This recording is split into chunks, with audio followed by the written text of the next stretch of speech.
Hello and thank you for joining us. We are the FMPS integration team. Today we are focusing on PR trackers and specifically the role of the customer.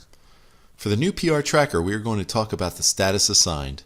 Once a PR is submitted into FPD by the customer, it goes up through the supervisor, the funds manager, and then the procurement shop ID inbox within FPD for the P&C shop to distribute.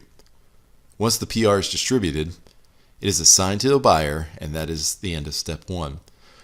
Once the buyer accepts a complete and accurate package, it reaches the accepted status.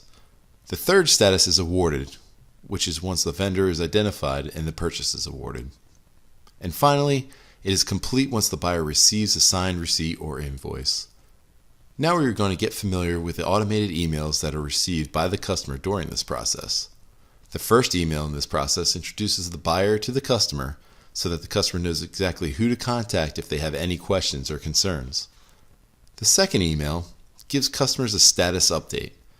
If this is the customer's first status update, they should look through the middle of the email and see if their initial submission was complete and accurate. If it wasn't, it will say no and give the corrective action that is needed in order for the PR package to be fully accepted. And finally, there is also a receipt of goods email that is automatically sent from the PR tracker to the customer 21 days after the PR entry is entered into the tracker. The email reminds the customer to reply back to the buyer directly by scanning and attaching a signed receipt or invoice promptly after the goods or services have been received. Once the signed receipt or invoice is received from the customer, the buyer will update the PR tracker and the process will be complete. Please note that towards the bottom of every email, customers can access the PR tracker directly by clicking on the PR tracker link.